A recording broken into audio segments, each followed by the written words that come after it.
Hey everyone, welcome to Ellen at Blackfilm.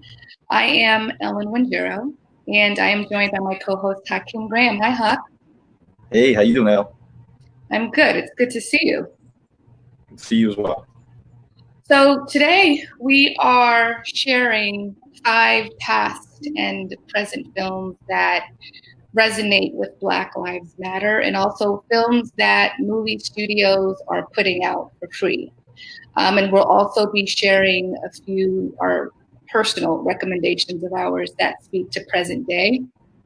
And I want to start off with a tweet that Ava DuVernay recently shared that just hit home in the best way. She said, and I quote, "We've got to understand where we've been to strategize where we're going. History helps us create the blueprint onward." Um, I mean, that speaks for itself, right? And reading that made me feel like I was part of an army, like an army of knowledge, if you will. And and being in the know is how you equip yourself for battle. Um, and so that hit home for me.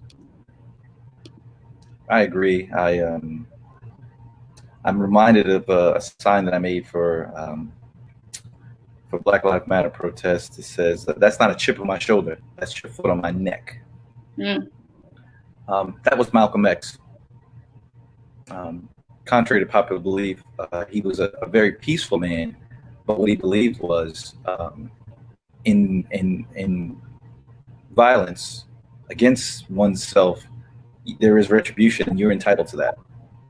So I just wanted to make that known because there's a lot of rhetoric around the fact that Martin Luther King was nonviolent and Malcolm X was violent, mm. and that there was never a case where Malcolm X was violent. He just said that he would defend himself if need be. As he should have, right? Um, so the first movie that we want to talk about is Monsters and Men. This film was written and directed by Ronaldo Marcus Green. It came out in 2018, and it stars John David Washington, Denzel Washington's son, Anthony Ramos, Kelvin Harrison Jr., Shantae Adams, Nicole Bahari, just to name a few. And it follows 3 characters through the aftermath of a Black man killed by a police officer. Anthony Ramos plays the eyewitness who captured the whole thing on his camera phone. John David Washington plays an African American cop conflicted about the case, and he's the partner of the white cop who killed the Black man. And Kelvin Harrison Jr. plays a teenage bystander who considers becoming an activist in the wake of what he saw. If ever there's a movie to watch right now, this is it. One of many. But I appreciate the juxtaposition of all 3 characters. They're brought together by this one tragic act, and they now have to deal with the effects of it differently. And so, what inspires you to take a stand, right? That's the big question out of this movie. Should you take moral action, or should you, stand safely on the sidelines? And I imagine there are a lot of people right now grappling with that question of what should I do? Do I just, stay on the sidelines, or do I actually go out there and make my voice and my presence heard? I think that's a poignant question, and I think it's a very good question. When you look deep into yourself, you think of how much you have to lose and how much you have to gain. Well, I can answer part of that question for you. You have everything to gain because if we are not free in any part of our society, none of us are free. I mean, I know that's been quoted, but I just want to make that very, very clear. I've said this many a time. Once people are angry and they're finished with the neighborhood they live in, they're now going to move on to the next neighborhood. And if your neighborhood's next, guess what? Now it's your problem. Mm-hmm. So I'm a proponent of dealing with the problem up front and first and foremost with all the information you have, and then go forward. That way, everybody is in the know and can deal with the situation at hand.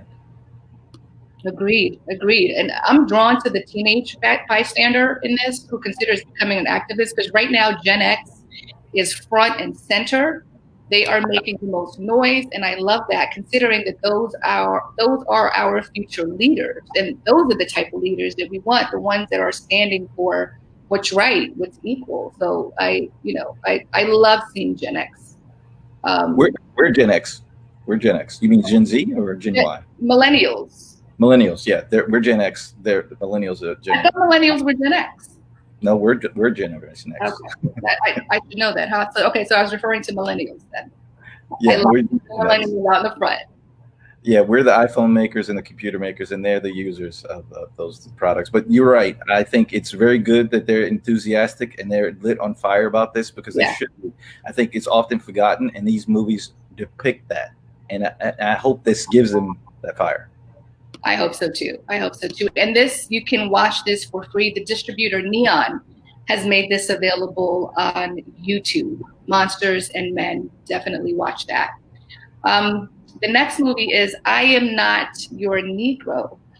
This is Raoul Peck's Oscar nominated 2016 documentary, and it's narrated by Samuel L. Jackson, and it's inspired by James Baldwin's unfinished memoir, Remember This House. And the memoir pays tribute to the lives and assassinations of three Black leaders, and they were also Baldwin's close friends, Medgar Evers, Malcolm X, and Martin Luther King Jr. So, this is an examination of race in America, right? And it's using Baldwin's original words and archival material to tell the story. Um, it questions Black representation in Hollywood and beyond. It confronts the deeper connections between all three leaders, their lives, and their assassination. And for those that don't really understand Black Lives Matter, the movement, this documentary connects the past of the civil rights movement to the present of Black Lives Matter. So, if you're looking for more context, you're looking for more history, this is definitely a documentary worth watching. And I would like to add that this is just a adaptation, if you will, or the growth of the Black people movement from the '60s and the '70s. This is the morph of something a little bit more action. I think people call for action. I saw an interview the other day that an older man says to a 16-year-old. He was 31 years old. He says to a 16-year-old, he said, "This is not working. This marching and this yelling and this picketing and looting, this is not working. So you have to do it differently." Speaking to Generation Y and Z about being involved, and he said he pointed to a gentleman behind him who was 46 years old. He said, and he was marching before me. So you have to do this differently. You have to be the change. You have to be the cog that moves this big engine. And I think, again, tying this all together, Baldwin said this many times, and he also said that we need to tie in of our white counterparts to do so. So this is a good film to reference for that. Yeah, and PBS has made this film available free on its website via the Independent Lens series through June 21st, and it's also available on Amazon Prime. Next movie, Just Mercy, which just came out 2019 last year. It's co-written and directed by Destin Daniel Cretton, and it stars Michael B. Jordan, and he portrays legendary civil rights defense attorney Bryan Stevenson. And the film focuses on the true case of Walter McMillian, played by Jamie Foxx. He was an African American man wrongfully convicted for the murder of a white woman in 1980s Alabama. This film speaks to systemic racism within the criminal justice system on multiple levels, right? Walter McMillian was served with a death sentence despite evidence proving his innocence, right? Just think about that for 2 seconds. And then when you think of the perspective of his defense attorney, Bryan Stevenson, what he must have encountered in terms of racism and legal and political issues as he fought for his client's life. This was a really good movie. This was amazing to watch. This is a great movie to watch. It's also Bryan is still out there doing the same job today. So this is not just a story depicting life. It is an ongoing struggle. Also, I want to note that if you look at the underlying string between these movies, and you'll continue to see the same stream, there is a tie-in. Just Mercy, I Am Not Your Negro, Monsters of Men. There's a thin line, and you will see that once you watch these movies. And I suggest you marinate once you watch them, the first three, and then move on. Right. This is not just about entertainment. This is a learning experience. So just go in with a different lens and just be ready to learn, to listen and learn, really. So Warner Brothers has made the movie available for free on all digital platforms, including Amazon, Apple TV, Google Play, Fandango now. Uh, Next on the list, America to Me. This is a 2018 limited docuseries directed by Academy Award nominated filmmaker Steve James. And it follows students, teachers, and administrators in suburban Chicago high school over the course of a year. And it's part observational character story and part high school confessional, which I thought was a really interesting spin. And so one of the points of the 10 episode series is to recognize the need for racial equity rather than equality as it relates to education, the education system. And so the issue is, the issue being that not all individuals or groups of people should be treated the same way. So I watched this, I remember last year, and I was in awe of what I saw. I thought it was telling as it relates to racial disparities in test scores that the principal and the superintendent was not willing to comment on the disparities, and they didn't even want this documentary to be filmed to begin with. So that spoke volumes to me in terms of, what's going on inside their minds about race. This is not uncommon. Yeah. Just from a personal experience, I went from a big African American Latino neighborhood or city of Newark, New Jersey, and I moved to Bloomfield, New Jersey I entered seventh grade, and it was a big culture shock to me. And I experienced a lot of the same things. I also watched the series, a lot of the same things, and one of which was pivotal to me was that a school advisor once told me, and I no longer went to that school advisor after that, that I shouldn't apply to college. I should apply to a trade school. And wow. The school that I wanted to apply for, she said it was very ambitious of me to do so. And I said, interesting. And I never told anybody else until I got older. But she was wrong. Clearly. Wow. Yeah. I mean, I think I started watching this again earlier this week. So there are a lot of things that are very clear in my mind about this. But, in regards to the test scores, watching the disparity between the white students and the Black students. I mean, so from 2003, white students experienced significant improvement, while the Black students showed virtually no improvement, right? So here they are preparing their Black kids less well to compete with their peers. And that went on for years in this high school in Chicago. Well, part of the problem, and I can account for this, part of the problem is the social economical part. Right. The white kids solely only have to worry about studying. The Black kids oftentimes are latchkey kids, often have other siblings, often have to share their clothes, often have to share their food, often are victims of bullying because of some of the garbs they wear, because they can't keep up with the trends. I mean, there's a lot of factors that go into it. Now, I'm not singing a siren song of poverty or pity. What I'm saying is, if you have that less to think about, then you can focus a lot more. And then there is the fact that they tell us that sometimes they tell us that we're not good enough to go into certain classes. Now, I was fortunate to be pushed into an advanced English class, so because I seemed bored, and truly I was bored. But that doesn't happen often, and I find that's interesting.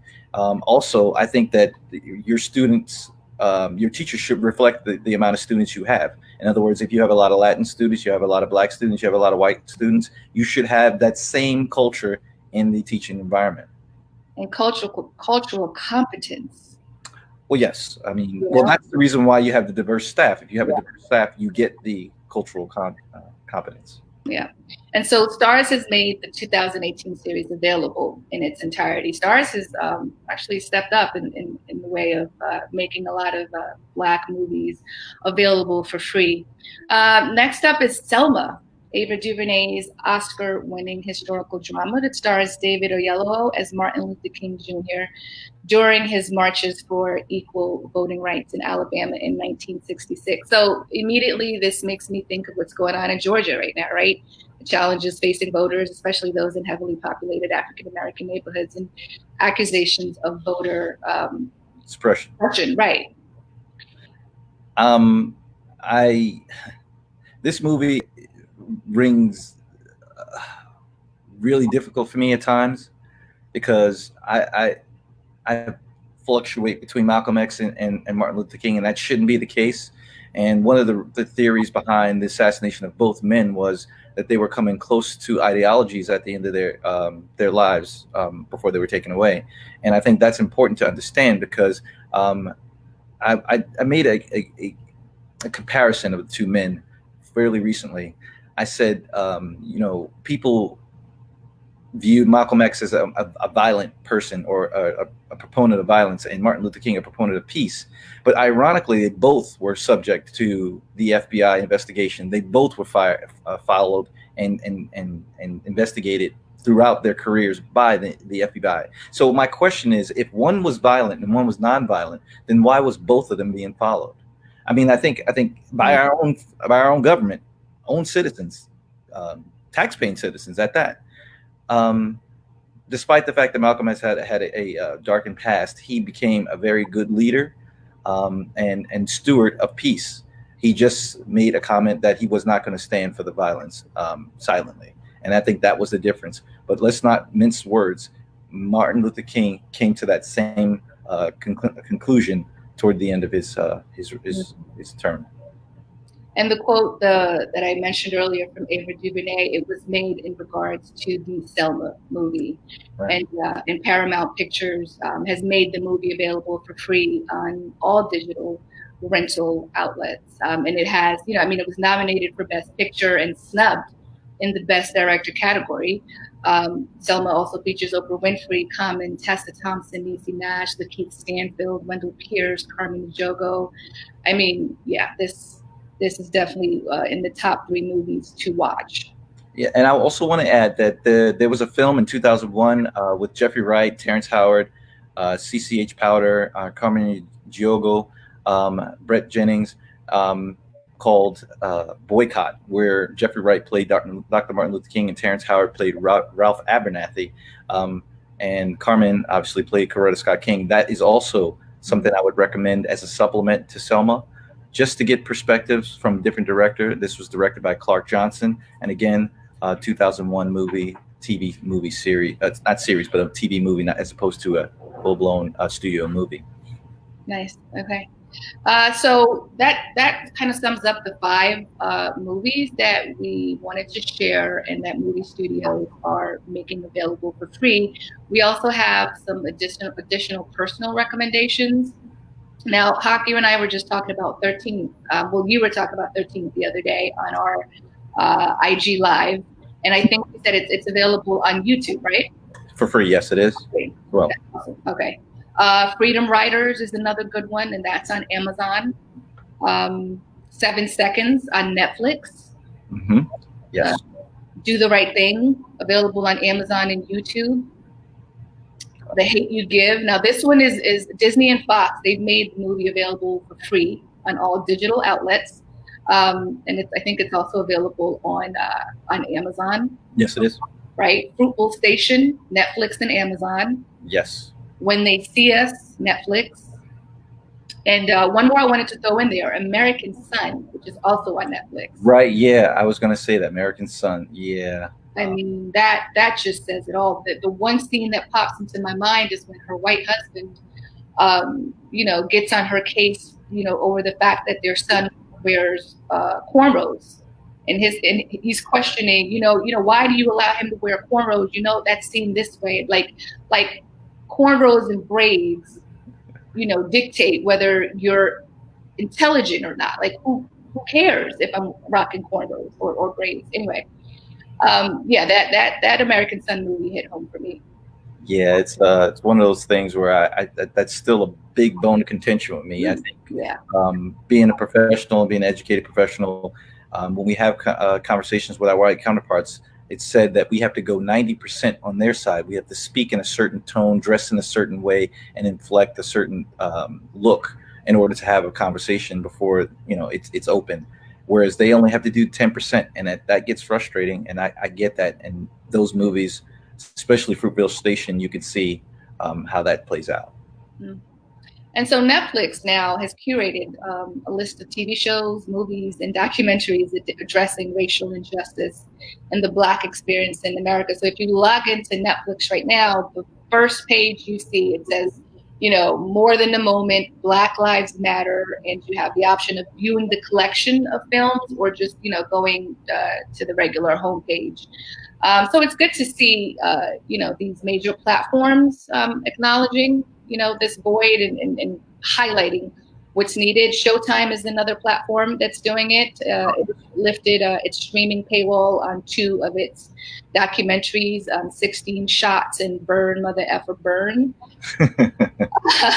Stars doing as well. That's right. That's right. They also made available a collection of feature films, doc films, and series, including a Huey P. Newton story, Stranger Fruit, The Rape of Rusty Taylor, Emmanuel, and the list goes on. So what I wanted to insert into this conversation, while we've been highlighting movies and platforms that are making Black films available that speak to what's going on today, HBO Max has pulled Gone with the Wind from its library of films over racist depictions. It's about damn time, right? That's what I'm thinking about it. And they said that the film would return to its platform at a later date with a precursory discussion of its historical context. Throw the whole movie away, in my book, in my head, right? Like, it's a film that glorifies the antebellum South, right? And there's a whole demographic of people that look at this movie and consider it to be one of the most popular films ever made. That blows my mind. It doesn't blow my mind, in the fact that I'm sort of expecting it. I hate to say it that way, because people are blind until it's at their doorstep. Until the quote unquote cross is burning on your lawn, it's not your problem. And I think that's the issue. So they don't see the representation in the movie, because it's not something that affects them the same way. And that's not excusing folks or anything like that. I think there's just a lack of intelligence in that arena when it comes to racism and what's cruelty to our African American population. Yeah. So this removal was sparked by John Ridley, the Academy Award-winning screenwriter of 12 Years a Slave. He he did an op-ed in the LA Times asking HBO Max to take the film out of its rotation. So I imagine at this point there are plenty of platforms scrambling to pull outdated racist content. I guess the biggest question for me is, why? I'm hoping that this isn't just a trend and they're not just hopping on the bandwagon to look politically correct, and that a year or two from now, they're still standing with us. They're still supporting, and standing with us in solidarity. And it's not just this fly-by-night trend. I don't think it's a fly-by-night trend. I think, and I'm being very optimistic. I think there's a pivotal moment right now. And one of the reasons why I think so, in addition to the taking down of the movie and the upliftment of the other movies on all these other platforms, is one thing I read in an article. Kennedy Mitchum, a recent graduate of Drake University in Iowa, suggested that the definition for racism be changed for Webster, Merriam-Webster dictionary. And guess what? They changed it. To what? I'm glad you asked. It was to include a reference to systemic oppression or systemic racism, because that was not previously there. So I think on her part, I applaud her for her cavalier in doing so and reaching out, and I'm applauding Merriam-Webster for actually responding to her and making the change. Okay. So I think there is development. I think there's movement forward, and I'm hopeful that all of this is not in vain. It's not going to fall on deaf ears going forward. I think that this is going to be evolving change. And hopefully with these movies, with us doing these shows, and with other folks fighting the good fight, um, we'll progress, all of us. And it's not just about cops, no, white people or Asian people or Latin people. It's about all of us. You know, we all have to be happy and all have the same opportunities that are afforded to some. I love when you speak about, there's only one race there, and it's the human race. And it's That's going to correct. take the collective, right, to Correct. get through this together, and to That's correct. listen and to learn and to educate each other and others on what it looks like. I read or saw something on Twitter recently about the movie The Help. It's Ah, catching a lot of heat because it, it's trending on Netflix, and people are pissed over the fact that it's trending because it's based on this kind of, savior complex, this white woman saving her black maid. And so if that's what white folks are going to to get some context, that yeah, that's not so good, I think. And so Black Twitter is up in arms, up in arms. um, when I first watched it, I'm gonna be honest, I liked the movie, Mm-hmm. and not for that particular part, because just like every facet of our lives and every inch of history that we've lived, our lives, our parents' lives, our grandparents' lives, our great great grandparents' lives, there are all these interesting stories that can be told from any point of view. But we always things. And I think one of the brightest side of things was the scene where she served the lady the pie. And I think it's a pivotal move and a pivotal scene. And I'll tell you why. Mm. Because that scene itself guaranteed that the story, one, would be told, the book would be written, and there would be no backlash of any sort. Because now this woman would have to admit what? What she ate. Mm. Right. So, so in essence, it gave that woman that woman in that community a little bit of, should I say, peace of mind. Because another thing I've heard in the past day or two, from a lady she just exploded on the internet. She said, "I think I think this country should worry more that we just want equality and not revenge." Oh, right. That was a powerful, powerful statement. I saw that 6-minute video, and I think I watched it a good 3, 4 times. I still watch it. I watched it this morning. Oh my That's goodness. why Right. it's Right. fresh in my mind. But Yeah. that's exactly my point, and that speaks to the movie to help. Now I understand that people are calling for this and people have denounced it and all that stuff. But think of it in a global sense, in a sense of what this movie represented as a whole, not the individual moments. Sure. Right. And I get that. But for the white person that's trying to figure out what white privilege looks like, the argument on Twitter is that might not be the best film to show, No, to highlight. no, not at all. And so that's the perspective that I get, that I understand, but I get yours as well. It's a supplemental. But Yeah. the really weird thing of it is, half of that movie, the first half of that movie, is all white privilege. Yeah. They Right. all have maids. They all have maids, have their own bathrooms. How many people at home right now have two bathrooms? There are people that have one, two Mm. bedrooms, one bathroom. These people have huge houses in the suburbs or in the country with two bathrooms or three bathrooms and a maid's bathroom. So let's check the privilege. I like the rolling of the neck. And so, really quickly, when we did our IG live earlier this week, you mentioned a few other movies. I don't know if you remember, but that I thought were relevant. Do you mind just running them down really quick? Hopefully, you remember. I think Amistad was one of them. Amistad, Fruitville Station, which we mentioned, and actually the Color Purple. I didn't mention that, but I thought the Color Purple would be good to watch as well. And that one's a learning one for white folks as well. Yeah. Also, Bamboozled just popped Bam, in my mind. bamboo, yeah, Um, bamboo, right, yeah. right. And also, what I saw recently online, the Black Panthers, what was it? I think the Vanguard. Was it the Vanguard Chronicles? I'm not sure, but I think Black Panther movies are good to watch. Um, The list goes on. I mean, right now, if you just Google what to watch, which Black films to watch that resonate with Black Lives Matter, you'll get a list of movies, TV shows, literary works. I mean, there's no reason that to say that you are not educated on what's going on today. and also we have a channel or streaming channel dedicated for just that. It's the Urban Movie channel. Black films, right? Yep. So Yep. it's all black films. I mean, you can find anything from entertaining comedy to something that may teach you a couple of things about what the struggle is about. Here, here.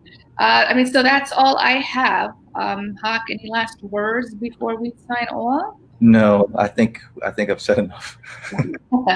Thank you so much for tuning in to Ellen at Black Film. We will be back every Thursday, next Thursday at 7 p.m.